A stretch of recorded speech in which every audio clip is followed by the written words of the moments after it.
My name is Lakshmi Sahiti Maladi, And my name is Prabha, also known as Sharmila. and we are two of the witnesses in the conspiracy against Paramahamsa Nithyananda. How do we know it's a conspiracy? Because this entire time, since 2007, before any of the lies came out, before anything, we knew that there was something going on. We knew the truth. And it's about time, after both of us recovered from so much of trauma, and after we are ready now to tell the truth about this conspiracy.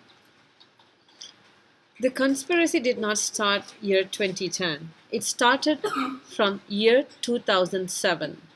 Douglas Mac Kallor, my ex-husband, started the rumor in the Bay Area, California, that Swamiji is practicing tantric sex and all the women in the ashram sleeping with him, including myself, his wife.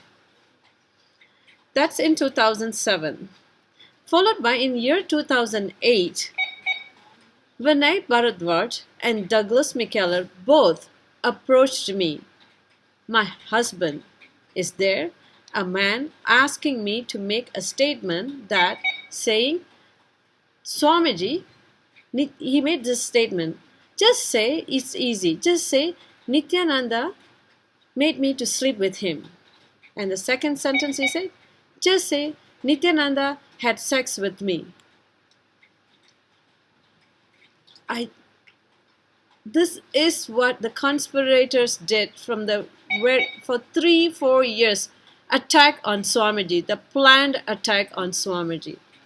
And it doesn't end there. Of course, you had completely rejected them and said, how could I do this?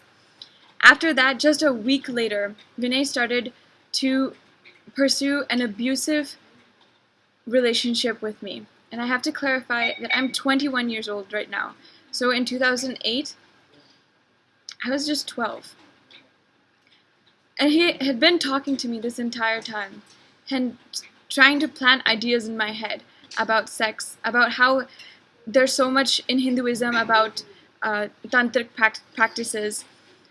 And I did not know anything about it. I had no experience. I was just 12. My period had started that year. And then he so many times he took me to his apartment and took my clothes off, kissed me, and many times I even felt his semen.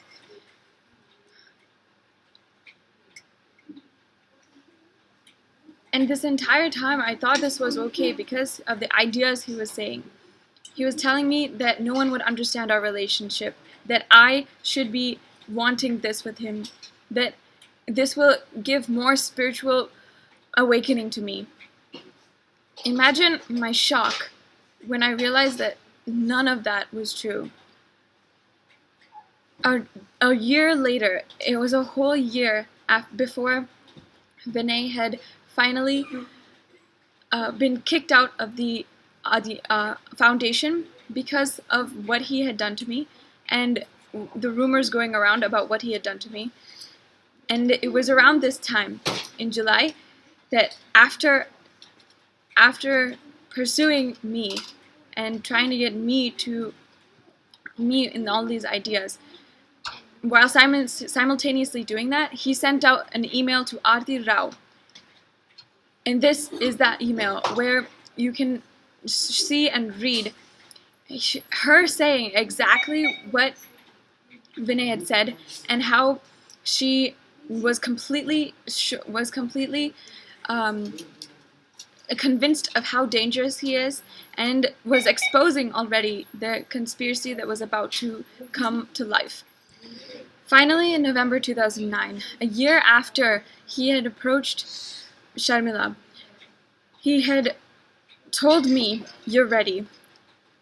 There was a choir concert that day, and suddenly he told me he was in Seattle, and I was singing. He said, "I'll come and see you, but you have to pack your things.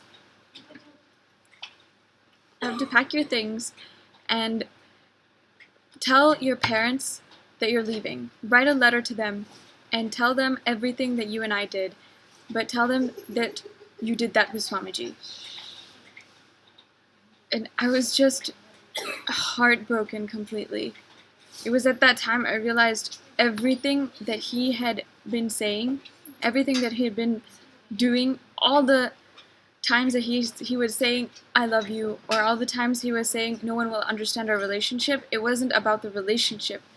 He was just trying to plant ideas in my head, and I had completely fallen for it. Of course, later we found out that someone did want to buy into the conspiracy for whatever reason.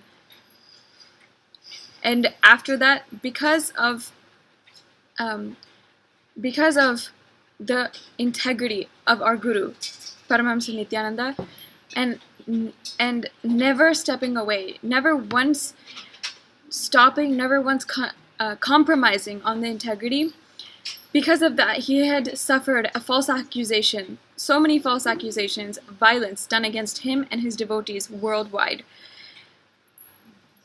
So much so that it came to a climax point, that now there's so much going on, and still, after so much evidence has been piled for Paramahamsa Nithyananda, showing that there's no basis at all in the attacks against him, that we decided we have to come out with the truth.